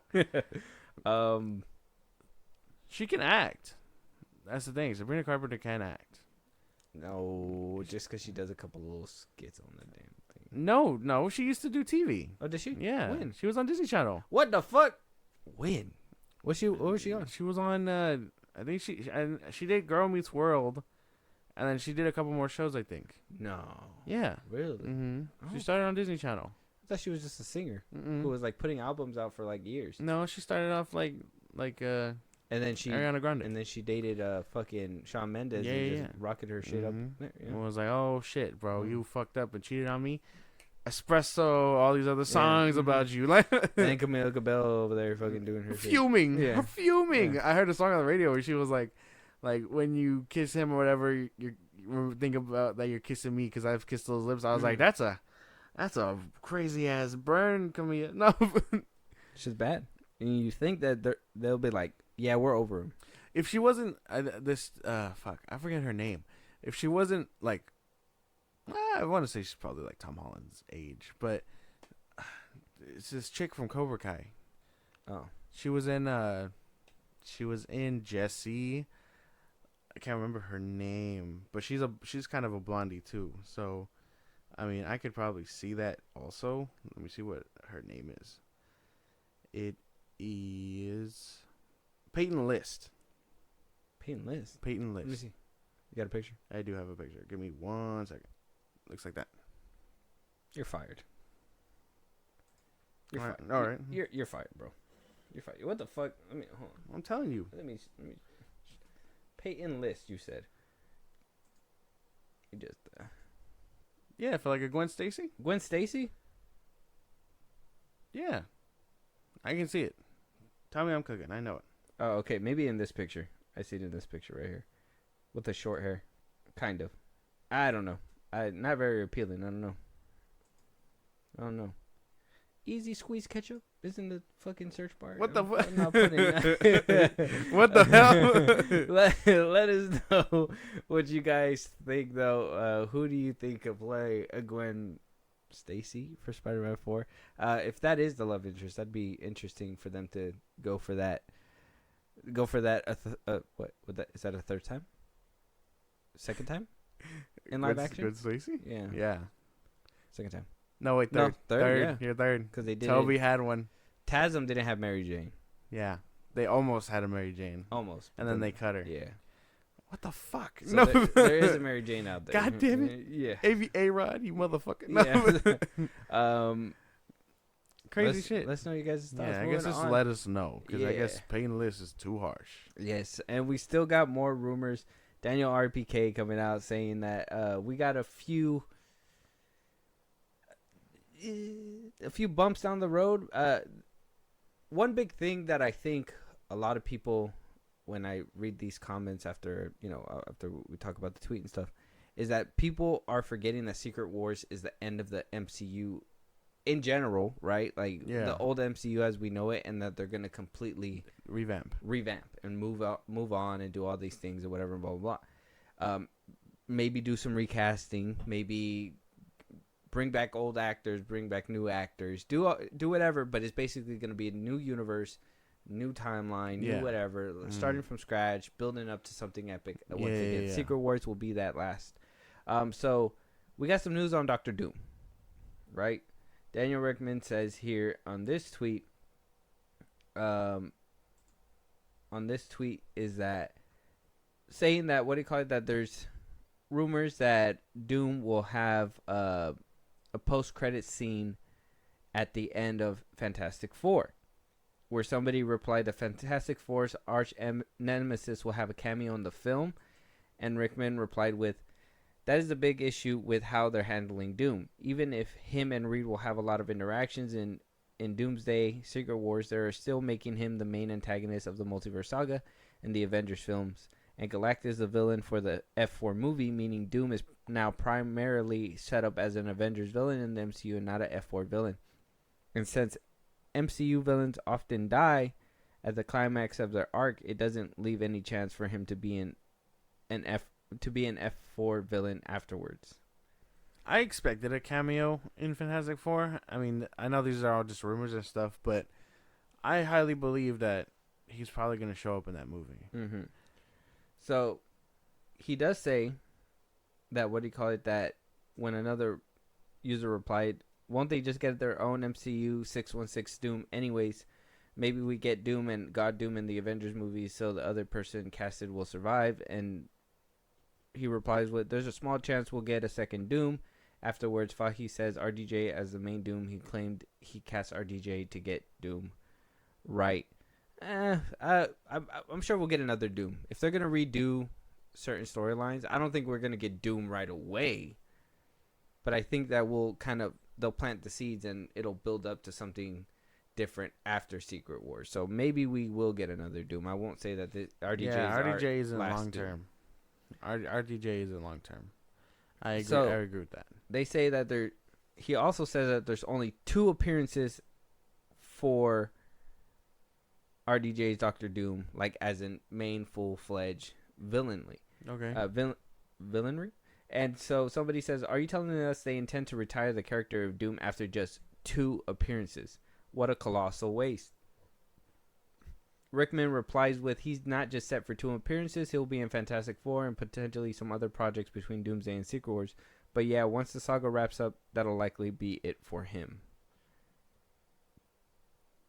It's not a waste. I mean, it's a waste when you, I guess, put it into perspective because they casted Doom and all that stuff to get out of Kang and all that. Yeah. But it's also not a waste because it's like we know he's gonna go. Like he can't stick around. There's quite literally only like 6 movies left before we get to where we gotta be. And Thanos didn't make it. Just saying. No, they're doing very much multiversal shit. And if he somehow survives the multiversal shift and continues to be Doom, y'all still gonna be pressed about it. So I'm pretty sure people would prefer that he die. Yeah. Because people weren't rocking with this already. Supposedly. But yeah, I'm pretty sure people would prefer he go. I think the Doom thing is still half and half. I think a lot of people weren't really rocking with King. I think there was like a rumor that Daniel RPK kind of put out himself too, where he said even before the major sting and everything that they were planning to bring back somebody else. Yeah. Because of the fact that King wasn't being received well. But now they're moving on to, like, I don't think it's a waste because it's a makeup job. if that makes sense. Like, if they would have had Kang throughout the whole way and it becomes shit, I would have been like, wow, this fucking saga was dog shit. I have different expectations now because it's a patch job. Yeah, it's a patch job, and they're trying to make it better. So if it doesn't land as hard as I want it to, I'm going to be like, well, they did what they could with what they had and just erase that shit and start all over. If they do exceptional work, they put themselves on a platform where if they do really well, they're like, wow, they fucking really picked themselves up from their bootstraps and gave us this epic fucking finale.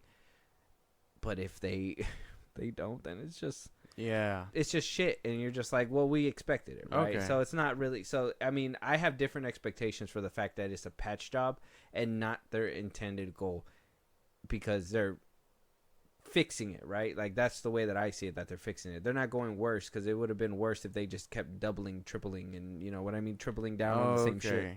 All right, I understand. Yeah, I don't know. I mean, I kind of agree with you, because in that sense, like, yeah, he's meant to go. He's meant to just be like a filler spot. Mm-hmm. So I understand. I wouldn't want him to stick around anyway. Yeah, I don't. No one is expecting him to like last Secret Wars and then. But continue. Does it feel kind of wasteful?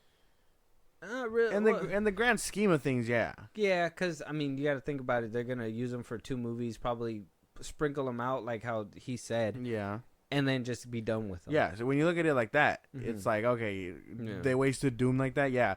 But if you're going in depth about it, it doesn't feel like a waste, because they're gonna try and do what they can with him before he dies. I mean, what did they do with Thanos, bro? Like, you just seen him in a bunch of post credits. He never really interacted with anybody besides in Guardians 1.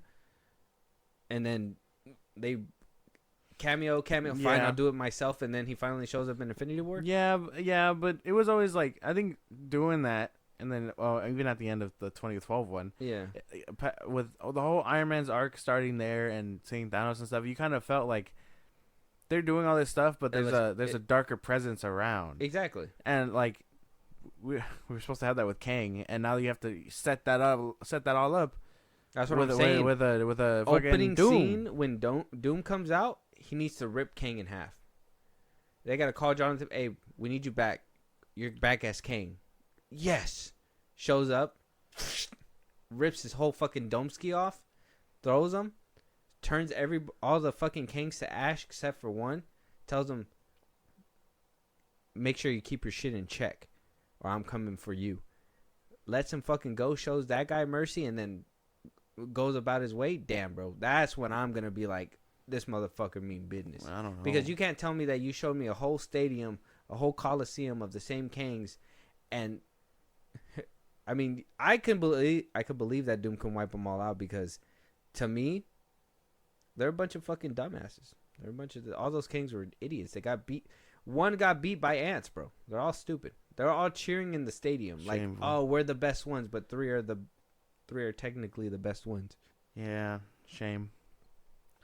But yeah, I'm not sure if I agree with the rumors, but a lot of them sound more logical, because it's like, all right, yeah, if you put it into perspective, it's like Doom is only going to show up in a handful of things before we see him do and fight the Avengers. Mm-hmm. So understandable. These feel more like tied down than the Spider-Man ones. You get what I'm saying? Yeah. If they don't come true, I'd understand. But at the same time, it's like they feel more like real and more possible than the Spider-Man ones we just read. Mm-hmm. I mean, either way, they're still rumors. So yeah, still don't take it with a grain of salt. But let us know what you guys think. Where do you think they're gonna take Doom? Are you upset that they're gonna waste him in a couple of films? Are you okay with RDJ making his exit? I mean, I'm kind of okay with it. I think we're good. Yeah, no.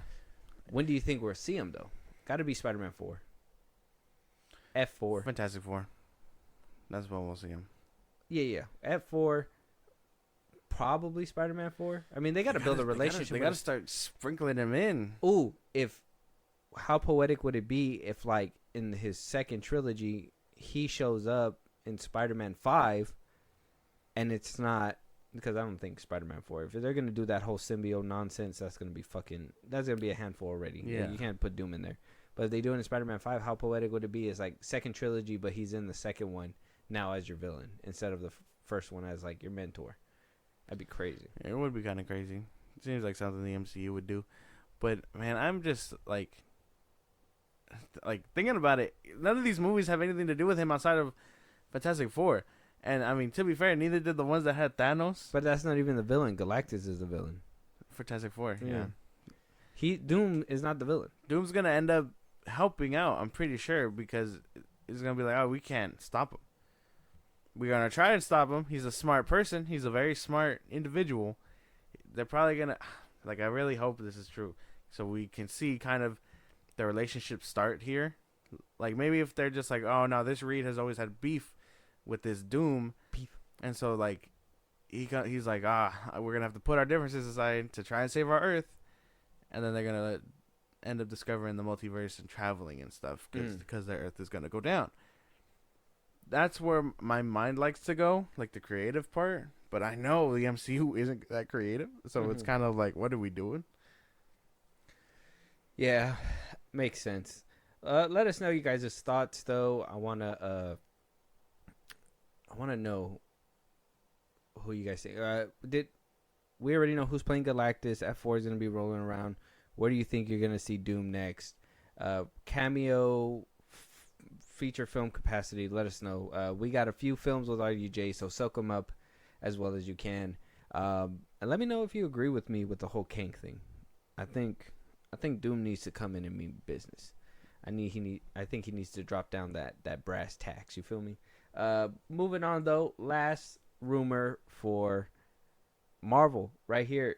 We got apparently Production Weekly confirming that Sam Raimi will be returning for Doctor Strange 3. Okay. And that not only will he be returning, but we are also getting a returning villain from the Doctor Strange franchise known as Dormammu. And that Production Weekly is apparently the actor playing Dormammu is Denzel himself, Denzel Washington. They got Denzel Washington. So that just tells me that he will not just be a floating head in this film, but he will be playing a prominent role where you'll just see Denzel being a fucking badass. If these rumors are true, take it with a grain of salt. Like I said, they're picking this up from Production Weekly. Maybe they're waiting for an official announcement, and these are just people hawkeyeing the fucking shit out of this news. But I mean, what do you think about that right now? I like Sam Raimi. I don't know about Denzel. Oh, only because we know what kind of actor he is. I don't know. An amazing actor. Is he above the MCU and superhero shit? No. You don't think so? If Christian Bale's not. Christian Bale wasn't a villain. He was. He was Batman. He was a villain, though. He was the Batman. But he was a villain in MCU. I don't give a fuck about that. Oh, shit. And then you throwaway villain. You mentioned that shit, and I was like, all right, until I forgot. Until you maybe remember. Why would you make me just back in the box? No, Gore. No, get back in the box. He was God butchering. No, he wasn't. He butchered one god. Doesn't make you a butcher. He butchered the other god. You're a god off-screen. butcher part-timer, no? Okay, because I was thinking when we would see Dormammu, he would look like how he does in the comics. But if I understand that could be a little problematic because he kind of looks like a demon. So if they're getting someone like Denzel and he like shape-shifting and stuff, I could be down with that. Like he's using this mortal shell to like roam around and stop Strange, and do shit. I'm down for that. Yeah. Raimi and Denzel together? Cooking. I've never seen that combination before. I don't think anyone has. The MCU is just making wonders happen. If this is real. Now, bringing back Dormammu, is he going to remember the first encounter and just be like, whoa, bro, look, dog, I'm sorry that we went through that. Yeah, I don't know if you want to pull up a picture of what Dormammu looks like, but he looks like this. It kind of looks like he's a flaming like person. Oh, he kind of looks like a demon. That's what I'm saying. So if they're gonna give him a physical body, it makes sense because the MCU won't ride for anything else. Yeah, like this one right here. Yeah. Yeah, but this is the one the MCU gave us. Yeah. That looks nothing like that, man. Well, no, but I imagine they're gonna be like that's his true form, and Denzel is gonna be his like human form. Oh shit, that'd be crazy if they turned Denzel into this. That'd be like Ghost Rider shit. That's what I'm saying. But I don't think they're gonna do that. Otherwise, they would have changed him. Cause he don't look like a demon. Yeah, he does. I mean, kind of, but they could make him just look like Ghost Rider type shit. Flaming Skull. Maybe he looks a little too similar to Mephisto, and that's the problem I think the MCU will have in places like Japan and stuff. So they're probably not gonna go that route. That's true. That's why they probably did this to him. Yeah, they made him like they made him the actual realm of darkness or whatever. But if he's like manifestation of the actual dark realm, and then he's just using a human body or whatever to like roam around and it's Denzel, I could get behind that. I'm down for it. Yeah, no, it sounds pretty solid. I'm 100%. But again, down for like this. I said, I'm more creative than the MCU is, and I like to think. He said I'm more creative than the MCU. Yeah, because this, I will say this right now. This is not creative. This is like bland. I mean, not to be like, oh, I could do better, but comparatively speaking, this to that, nah, that's different. Like this skull right here is just looks 10 times better, and or whatever it's supposed to be. Yeah, him coming back though. I'm okay with that. Maybe flesh it out a little bit more. I would have preferred it if what's his name was also back too, but Wanda killed him off screen. What's his name? Oh, Strangest Friend or whatever. Yeah, he didn't die though. They said that he died. They said that like he died in like a deleted scene. Yeah, but that means that he's still alive. I don't think so. Yeah, We would have seen him already. That's why they deleted the scene, because they were like, well, what if we can bring him back? I don't think they're gonna. Bring And him they back. did. They brought him back for Multiverse of Madness. Yeah, but that wasn't him. It was Yeah. someone else. But it was him, but not him. It was I him, but need not them him. to. I need them to kill off Wong already. Oh shit! They're not gonna do it. He has to That's go. Wongers. Yeah, but he has to go. That'd be Wongers. Yeah, but he has to go. Where? Die. Heaven. He has to go to heaven. No. Why? What do you mean? So Strange can Shangri-La. Shangri-La. Shambhala. What are you talking about? No, they go to Shangri-La. When they die? Yeah. No. Because, warriors go to Valhalla, right? Right? Mm. We go to heaven, right? Right, Yeah, right. we believe that. But they believe they go to Shangri-La. I don't know about that. Yeah. Okay, but like for Strange to become the Sorcerer Supreme, he has to choke. He should have choked in Multiverse of Madness. Wanda should have had his ass, but it didn't happen. Yeah. But he has to. He has to go for Strange to get that title. That's true. I thought. Think about it like that, though. I thought Wong was gonna die too. I thought when he fell off the cliff that was gonna be it. So Doctor Strange could get the title back. So like it'd be like Doctor Strange 3, the Sorcerer Supreme, and then he becomes the Sorcerer Supreme. Because right now, that title doesn't exist for that man. That would have been a crazy twist. Like they were kind of setting up Wong to be like that Nick Fury of the MCU, but then he ultimately fucking dies in Doctor Strange 2. That would have been a crazy ass setup. Yeah, but they, like I said, I'm spitting out these ideas, and they're not listening. Exactly. They're not listening. Let us Tell know, please. But let us know what you guys think. Doctor Strange 3. We got Sam Raimi returning. We got Dormammu returning. Supposedly, Production Weekly. We gotta wait for an official announcement. But for right now, it sounds like exciting stuff. Denzel Washington as Dormammu. I'm okay with this. Let us know what you guys think. Moving on though, we got a few trailers to react to. Great stuff, great moves. First things first, we got Nicholas Hoult again. We got Nicholas Hoult after we got him in the last episode with Juror number 2. Juror 2. Now we got him again with Jude Law. I know what you said about Jude Law. I like Jude Law. No. You said what you said about Star Wars show Skeleton Crew. Skeleton Crew. Yeah, you said bad things For the show, I like Jude Law as an actor. Okay, that's insane. all right. You're not listening to what I'm saying. No. This is called The Order. The Order. Am I tweaking? I thought it was called Deadass. I thought the title was on the screen already. I was gonna be like, Vertical. That's a crazy ass name. No. That's a production company. That's a production company. That is a production company. So this is called The Order, starring Jude Law and Nicholas Hoult. Not too much of a synopsis down there, so we'll just jump right into it and give a reaction. Let's go. Now, in every revolution, someone has to fire the first shot. Open the safe now! Now! Let's go!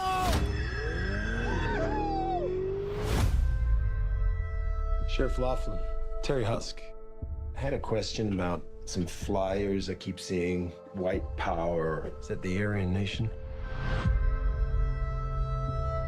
You know what my problem is with every fanatic? You have to have somebody to blame for your life. That look good. He's playing a racist. Nicholas Hoult. No, this is. I feel like every actor does this kind of thing at least once. Adam Driver did it. Nicholas Hoult is doing it. I would like to think that it's just trials and tribulations of being an actor. No, it's just there's not, there's not a lot of white actors you can put in a role like that. So. Nah, man, you could throw a rock at anybody in Hollywood and there'll be a white actor. But I mean, not bad. It looks pretty solid. I'm okay with this. I'm down for it. Nicholas Hoult is coming up, which is odd because I wasn't expecting it. Nicholas Hoult supremacy, bro. Yeah, this man went from Fury Road, shout out to Fury Road, to where he is now. He's like, I personally thought he wasn't gonna keep going. I didn't think so, but either. he chugged along, and he said, "I'm doing it." And he's giving acting chops like that. And then, like I said, we did react to his other trailer as well, and the other Juror Number 2. Yeah, and that looks like it's good too. So, and he was good in The Menu. I mean, come on, Nicholas Hoult supremacy. I can't even. If I'm looking forward to Superman, I'm looking forward to his Lex. Okay. I got no input on his Lex, but I think everything else he's doing is pretty cool. Man, you could lock up like that, but he's doing amazing work. Yeah. You can know he's gonna bring some good shit to Lex Luthor. Sure, but I haven't seen it yet, so I don't know. Everything else I have seen looks pretty solid, though. Sorry, he cracked open his can of haterade today. No. Yeah. No. The second can. That's the second can. Check out the trailer, The Order. It's on YouTube right now. Let us know your guys' thoughts. If you're not watching it live right now, or if you want to rewatch it right now, go check it out. Go check it out. It's okay. Or wait until the episode's over. Moving on, we do have a Netflix film. This one, new actor there. It features two MMA fighters, John Jones and George St. Pierre, making their debut in a Netflix film called The Cage. It's supposed to be a UFC kind of like, fighter film. I'm not into Netflix films, okay? I don't have a lot of faith in this trailer. Even this opening little cut scene that I see right here just breathes no faith in it.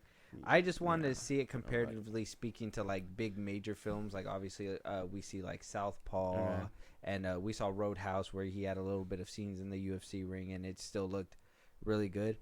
I wanted to see if this will draw our attention or not.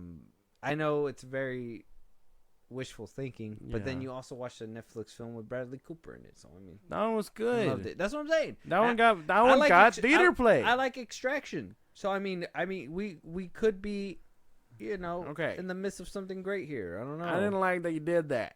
Okay, you don't get to call me out for something and then be like, you're a little funny. But I mean, I kind of, no, you don't get to do that to me. No. But I had to test the waters to make sure we're on the same boat. No. I'm simmering now. This is not enough. But I think this could be nice. Don't count out all of them. What is it? You can't get me because I got myself. Yeah. You can't get me because I got myself. Let's get into this trailer. Okay. Left hand, right hand, left hand, right hand. Okay, I didn't know it was in a different language, so it automatically disqualification. Like I know it's live, and I don't give a shit. Bro. I automatic disqualification. Okay. I can't do this, bro. I'm sorry. And it's a show. Yeah, and it's a show too. I mean, I'm not. I'm not. I'm. That's not me, bro. I'm not watching a UFC show. No. No. I will be honest. Oh yeah, no. I'm cool with that. I'm cool with acknowledging that shit. It is a different language and a Netflix show. We're not doing this, bro. That's not. I just had to. Yeah. All right, but at least we're yeah, I know. At least we're honest about it. I'm not gonna watch anything like this. I like fighting movies and all that stuff. I like the one with obviously you have Southpaw. You did say Roadhouse earlier. Like, they're nice, they're cool, but I'm not gonna watch a show about it. It's not gonna work. It's not gonna happen. This comment says, "Bro, looks like the Stephen Curry and John Walker had a kid." That's fucked up. So this is Creed, but in MMA. Not even Creed. Creed spoke English. All right, we're moving on. Yeah. Check out the trailer if you like it. Another Netflix documentary came out though. One that I potentially might get into. We do know of this thug, this fucking gangster, right? Kicks it with the likes of like Snoop Dogg and the rest of the crew. Okay. We're talking about Martha Stewart. Martha Stewart is getting her own Netflix documentary. We're gonna be able to see her life. The thug herself, right? The gangster, the triple OG, okay. Martha Stewart.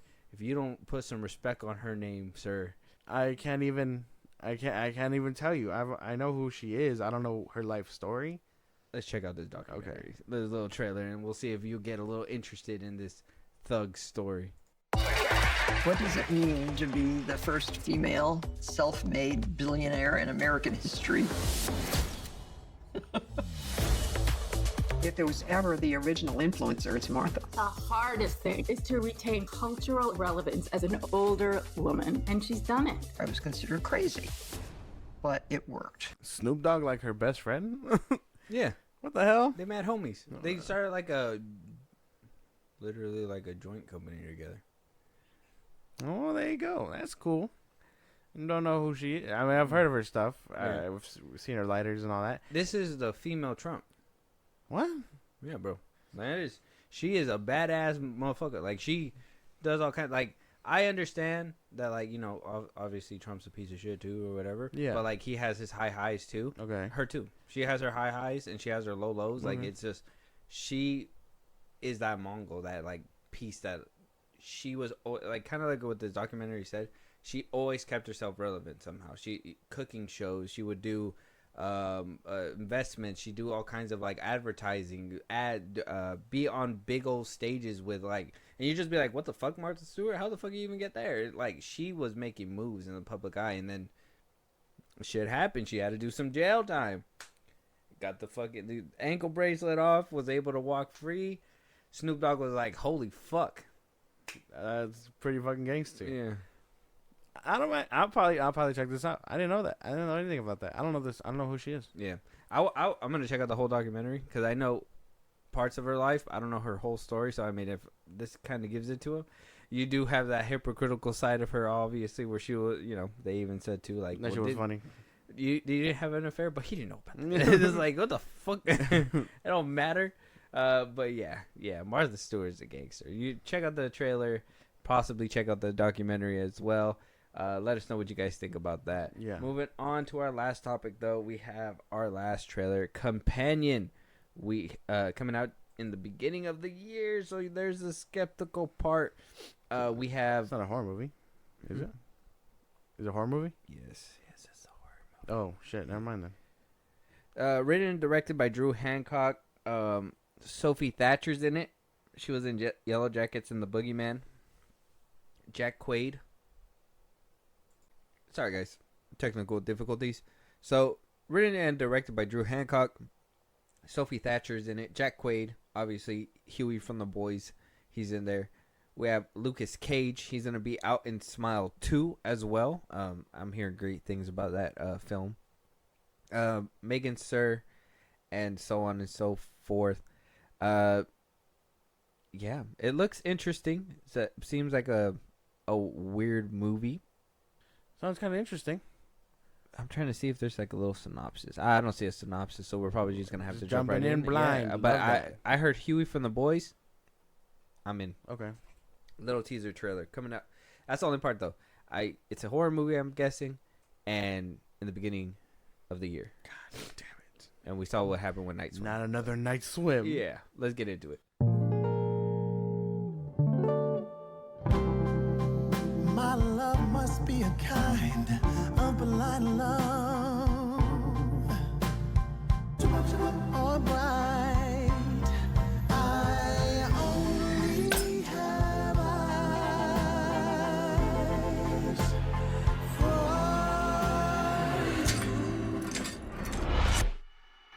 That looked cool. nice. Coming from Warner Bros? Yep. Not bad. Skeptical about a January movie though. But then you After think what about, happened last time? Yes, but then you think about Mickey 17 coming out in January, and you're like, maybe it's not all bad. Maybe it's not all bad. I like it. This looks pretty nice. Would I watch it in theaters? Probably not. It depends. Maybe I need another trailer. Yeah, maybe one more trailer, but I would watch that one in theaters. That one doesn't look too bad. That one actually looks mad cinematic. All right.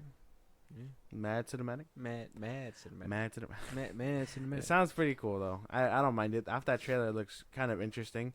It looks like it's a take on like Misery almost. Yeah. I was, because it seemed like a toxic relationship, like what's it called? Bonnie and Clyde.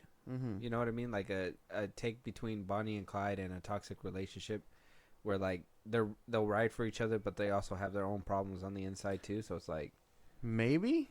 I don't know. Obviously, just do the trailer and we're working with what we got. yeah. But like, the vibe I was getting was that, okay, it's called Companion, and I mean, they're together, but at the same time, they're not together like one couple should be. So it's that's why. just, Like a toxic relationship yeah. on the inside, like, because a lot of people thought, like, what?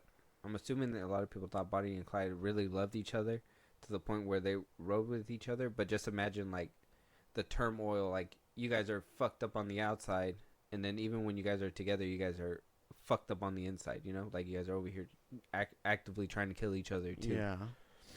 That's a cool take. It's not like Mr. and Mrs. Smith or anything like that either, though. Kind of in a way too, because you know They're just not spies. yeah, they find out they're spies and shit. But Yeah. this one, I like it. They're nothing but murderers. This is nice. I'm okay Yeah. with this. Yeah, looks pretty good. But January release, so it gives you the skepticism. dare I say heebie-jeebies. Yeah. The Zoinks Scoob. Yeah. On that note, with that being said, that is our last topic of this episode. If you guys are joining with us live, look, we're on Spotify, Apple, YouTube. We're all the platforms. If you want to listen to older episodes, they're out there right now. Go check them out. We're going to be doing live streams every Saturday at 10:30. 10 to 10:30. Roughly around there. We'll do our best to make the window for sure. If any pushback, we'll obviously let you guys know. Mm-hmm. For those listening to this after the fact, not during the live stream, Josh, let them know where they can talk to us, give us topics to talk about, where they can catch a live stream, and you know, if they want to hear their voice on one of these episodes. Twitter, TikTok, Instagram at FilmBros Podcast. We post new episodes, or you can hit us up there for any news or movies you want us to cover. Buzzsprout, links to the socials I just gave you. It's like a Patreon. You subscribe, you help the show grow. We greatly appreciate it. You can listen to us anywhere you get your podcast at FilmBros Podcast. Be part of the conversation, Twitch at FilmBros Podcast, because we are going live again. That would be very nice. Come check us out. Talk to us about things, movie related. And then you can subscribe to our YouTube at FilmBros Podcast when it's all said and done. Yeah, and with that being said, we'll talk to you guys on the next one. Talk to you guys later.